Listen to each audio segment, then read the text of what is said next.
Au Bénin, la loi cadre sur l'environnement habilite certains agents à rechercher et à constater les infractions aux dispositions relatives à la protection des espaces naturels de la faune et de la flore. Du 5 au 6 octobre 2017 à Awalé Plage Hôtel, ces agents bénéficient d'une formation en droit pratique. Cette formation s'inscrit dans le cadre de la mise en œuvre du programme Ressources partagées solutions communes, un programme qui vise par le biais de plaidoyer un changement de comportement des politiques en vue de la protection des ressources naturelles.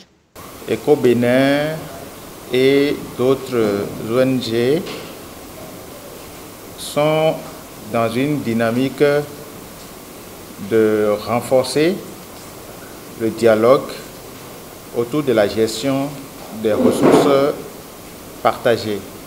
Nous sommes ici dans le bassin du Mono, donc le fleuve Mono qui est une ressource partagée avec des réserves, des lacs, et nous avons constaté qu'il y a des problèmes et il faut se mettre autour de la table pour parler de ça.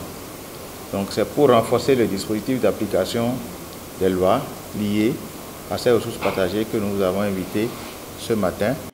Dans leurs différentes communications, les agents assermentés ont présenté les résultats obtenus dans l'exercice de leurs fonctions.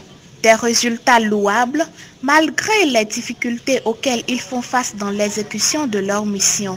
Par exemple, le département du Mono compte seulement 3 agents assermentés des eaux, forêts et chasses. Pourtant, cette région aux multiples facettes abrite une immense richesse. La réserve de la Bouche du Roi, intégrée et reconnue par MAB UNESCO en juin dernier.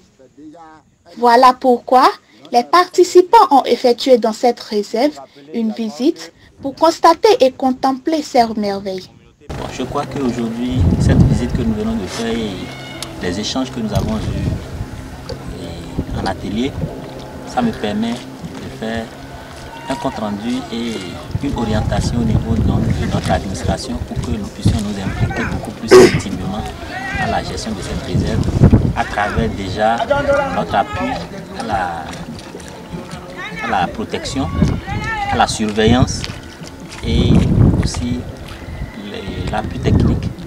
Tout le monde est engagé pour une lutte commune en vue de la préservation des biens publics mondiaux. Mais le plus important consiste en la mise en œuvre de la feuille de route adoptée à l'issue des 2 jours de cet atelier. Tout ce que vous faites aujourd'hui, en réalité, c'est pour les communes qui ont ensemble cette réserve de la biosphère. Donc, je vous demande de ne pas baisser les bras et de toujours continuer de trouver les financements pour que des ateliers comme ça soient tenus et que nous ayons la matière pour pouvoir protéger nos ressources. Les 2 jours de cet atelier ont été marqués par la signature de la convention cadre de collaboration entre la mairie de Grand Popo et les ONG Éco-Bénin et Nature Tropicale. C'est donc une nouvelle ère de collaboration qui s'ouvre entre la mairie de Grand Popo et les 2 structures non gouvernementales afin de sauvegarder les ressources naturelles.